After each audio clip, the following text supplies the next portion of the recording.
Casper is a friendly ghost, a character from Harvey Comics, but despite being a ghost, he might not actually be dead. But then he got adapted as a live-action movie in 1995, and this time he definitely was dead. But critics hated this change, and it made the family behind Harvey Comics furious. But why? What's going on?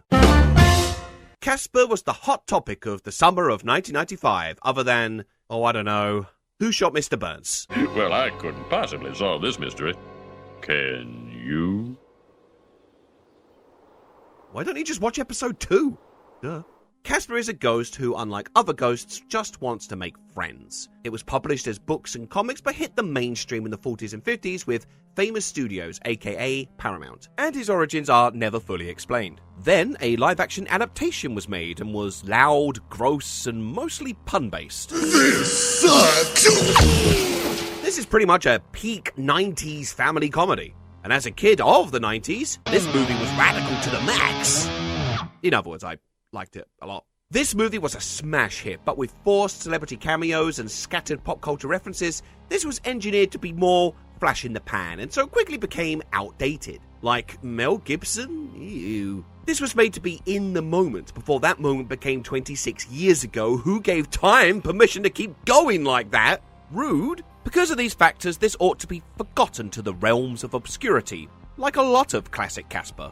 But I find myself drawn to this movie because of this scene, the moment Casper explains for the first time how he became a ghost. This is arguably the movie's best scene, but why was this touching moment so controversial? And if Casper's not a ghost, then what is he? Let's look at this a bit closer. But first, balls! This video is sponsored by Manscaped.com. Manscaped is the world-famous brand of men's grooming and hygiene products with the best equipment for your equipment. They sent me this all-in-one Performance Package 4.0 with its main feature, the lawnmower. A 4th-generation electric and waterproof trimmer, and it comes with a cordless charging system and travel lock. It also comes with crop preserver and reviver. In other words, ball deodorant and toner. God, my balls are going to smell better than me. And the weed whacker for trimming your nose and ears, the hairs that is. So go to Manscaped.com today and use the promo code Eddache to get all this with 20% off, plus free international shipping, and for a limited time, free gifts! This travel bag and a pair of anti-chafing boxers. God, I wish more sponsors sent me pants. Thank you, Manscaped, and back to the video. The original 50s cartoons would generally have the same premise. Casper wants a friend, everyone is scared of him, he helps out someone, they become friends, rinse and repeat. But the question of why Casper is a ghost is never addressed. In the very first cartoon, The Friendly Ghost, after several attempts at friendship, Casper lays down in front of a train attempting to kill himself, seemingly forgetting he's already a ghost. In the second cartoon, There's Good Booze Tonight, Casper befriends a fox. Why can a fox make contact but a train can't? It just seems like the rules for Casper's tangibility is just whatever the plot says. Like when the fox hunter turns up to try and kill Casper. Yep, that's a hunter shooting a child. The fox is killed because ghost, but returns to Casper because ghost. So it's a kinda happily ever after. Later cartoons would avoid these dark themes totally, and they would give Casper ghost parents, so he couldn't be a child who is a ghost, but a ghost who is a child. How does ghost pregnancy work? I don't know. The character of Casper was owned by Harvey Comics, but not created by them. Seymour Reed and Joe Oriolo made Casper as a wartime children's book and sold the rights to Famous Studios. In fact, the first Casper cartoon is pretty much that story word for word. Famous Studios later sold Casper to Harvey Comics, so the theory that Casper is a dead version of Richie Rich doesn't quite work, as Harvey Comics created Richie Rich, but not Casper. I wonder how Richie died. Perhaps he realized how hollow the pursuit of money is and took his own life. Kids, could you lighten up a little? Despite Casper's origins in earlier cartoons, we're never asked about Casper's death. The kind of hand-wavy answer given by Harvey Comics was that, in this world, ghosts just exist like magical creatures, like fairies, goblins, and the French. They weren't someone dead, they just came into being as a ghost. Stop asking about dead children. It's inevitable that making the main character of your kids' show a ghost will invite some heavy questions, and Harvey Comics dealt with it by not dealing with it, steering the franchise to being kept harmless, sweet, and innocent. So imagine their shock when they saw this. There's a girl on my bed. Yes! Okay, so the movie took Casper in some new directions, away from his sanitized innocence because Casper is horny. And to look back on this now, you would either find this very romantic or very creepy. Can I keep you? Yeah, I'm voting creepy. The film is about Dr. Harvey and his daughter Kat moving into a mansion with Casper and his 3 dickhead uncles. The way these guys just torment Bill Pullman over his dead wife is like bastard levels of evil. It's great. She available, Doc? She's my wife, Amelia. She's deceased. Even better. And far better than the bad breath and fat jokes. I feel like Oprah on hiatus. You look like Oprah on hiatus. Eventually there's some stuff about a treasure and a machine that brings the dead back to life. But what the film is really about is the growing relationship between Casper and Kat, played by post-Addams Family Christina Ricci. The film begins with Casper being lonely and just trying to befriend people who are scared of him. Classic stuff. On TV, Dr. Harvey, named as a tribute to Harvey Comics, appears as a ghost therapist, which ought to be enough for Casper, but when he learns about Kat, he immediately pulls all the ghost tricks to lure them into his house. Wait a minute, this is the same house as that Backstreet Boys video. Hell yeah. And Casper falls in love with Kat without even knowing her. The idea of maturing Casper this way stems from if Casper had been alone in this house for like 50 odd years, he's probably ready for adolescence now. So Casper, the overly friendly ghost, spends much of the film hounding Kat. He dotes on her, he negs her, he's persistent, he doesn't take no for an answer. Just remember, no matter how bad things get, you will never be as big of an incel as Casper the Friendly Ghost. Bloody hell. Because I prefer the living impaired.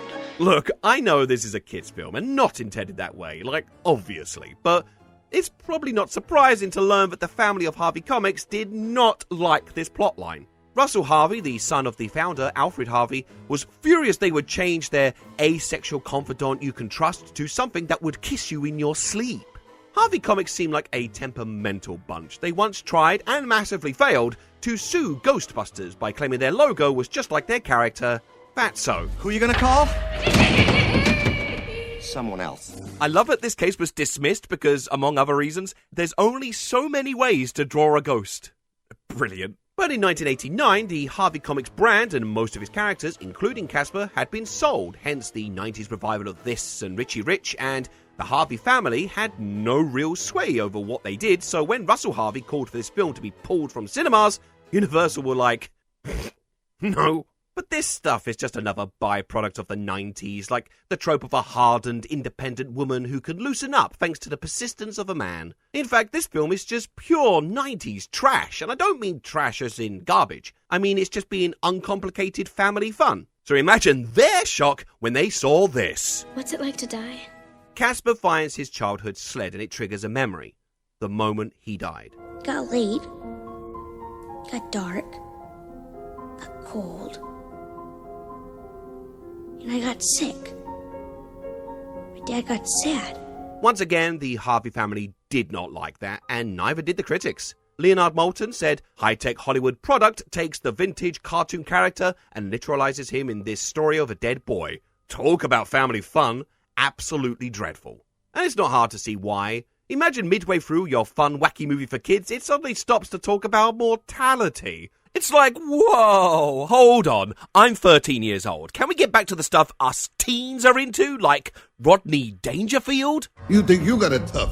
I got a facelift. There was one just like it underneath. Like, Ghostbusters don't stop to ask Slimer how he died. He was allergic to bullets. Kids' movies don't always shy away from death. The Lion King had come out the year before with Mufasa's famous death scene, but why was that scene praised and this scene criticized? Because this poignant moment doesn't feel in tone with the rest of the movie. There's other moments like this, like the hands passing through each other and the moments with Kat's mother. It's like inside of this brash 90s comedy movie, there's a secret hidden movie that's deeper and more contemplative. And you can tell because these are the parts that haven't become as badly dated as the rest of the movie, CGI quality aside. Am I alive? Perhaps first seeing this as a child and then again as a father makes this hit differently now, but it's so provoking. It's like for a moment we caught a glimpse of not just his ghost, but of his soul. This is very different to Lion King because this is a child, bastions of innocence, describing his own death. That's dark. Just as Harvey Comics were desperately avoiding, this scene is tackling the uncomfortable questions head on, and they did not like that. I guess you just can't please all of the people all of the time. To the Harvey family, this corrupted Casper's innocence, which this film does do in other ways, but I think this scene grants Casper more innocence than ever before. I remember. I didn't go where I was supposed to go. I just stayed behind, so my dad wouldn't be lonely. To give up his afterlife to stay with his father is heart-wrenching, as is the tragedy that befell his father. This scene is jarring and uncomfortable, but so is death. It's never convenient. It sticks out awkwardly, like making a video about a dead child with a sponsor for shaving your balls. Whoops. There's better ways of doing this scene, or indeed this movie, but being here at all is a bold choice, and I like it. Speaking openly about mortality and grief is probably not a subject that parents expected to deal with when they bought tickets to this movie, even though it's a movie about a ghost. By having the child characters speak about death, they're not treating it as this invisible boogeyman who shall not be mentioned as Harvey Comics would want. As much as we would want to shelter and protect kids from any kind of harm, most if not all will still unfortunately experience grief at some point in their lives. So instead of not talking about it, why not have a friendly ghost be the one to help them through it? 1996 saw the spooktacular New Adventures of Casper, a direct follow-up to the original movie, made by Amblin Television, the team behind Animaniacs and Tiny Toons. Cross this line and you're dead. Done that. These have a lot of gags about graves and death, but it's very light-hearted, so they don't dwell on the backstory so much. You're a dead man! No, duh. 2 years after Casper, A Spirited Beginning was made straight to video in 97. It's a prequel that totally retcons the 95 movie by showing him being a ghost for the first time in a modern-day setting. A ghost? Where? And ever since, Casper has gone back to never addressing his death ever again. And that Sucks! Animated shows today can tackle complex issues and still be appropriate for kids. And something like Casper could fit in perfectly, showing a character defying the norms to be his true self whilst also tackling stories about life and death could be really interesting and helpful for kids to articulate their feelings. But they're content to hide their heads in the sand and have Casper go back to being some overly sanitized, wishy-washy, magical character, a ghost of his former self. But there's hope for the Haunter. In the 2000s, Casper was sold again, this time to Classic Media, aka DreamWorks. And the Harvey Comics characters have seen some fresh, sorely needed reboots. 2018's Netflix exclusive, Harvey Girls Forever, include Harvey comic characters Little Dot, Little Aubrey, and Little Lotta, just without their little prefixes, alongside Richie Rich. And for one episode, Casper's back, and they gave him a personality again. That's it! That's how I can scare the beau! Maybe. I mean, this could really go either way, actually. I don't know, but while I'm excited... Perhaps by reintroducing him this way, this is an early sign of breathing some new life to the dead guy. So is Casper dead or not? I think trying to convince everyone that ghosts are just magical creatures who are always made that way and never an alive person is naive. It might work for something like the Ghost of Christmas Past, Present and Yet to Come, since they're more of an abstract concept. And in Ghostbusters, many of the less humanoid ghosts are more cartoonish, and clearly don't represent being a living person either anymore or ever.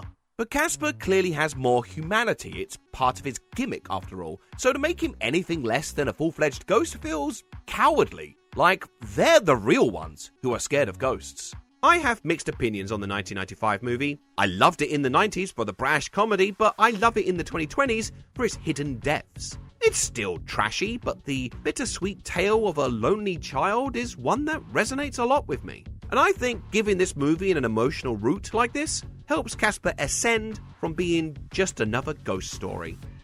I did it! Making this video was my unfinished business! I could finally go to heaven! Yay! I love fire! Can I keep you? Special shout out to this month's spooky patrons: Ashley Kinder, I'm the Real Slayer, May Street Investment Group Limited, Rusty Robot, Beanie Vex, Leif Andromeda, Mo Alkasemi, Catherine Green, Setsuni Waves, Sloan Schoolcraft, Nathan Chawinati, Tom, Brett Halford, Clan Wansley, Aronish Chummy, Decker Dane, Matthew Smith, Joel Jennings, and Mark Hunter. And if you would like to support me, then please consider doing so on Patreon.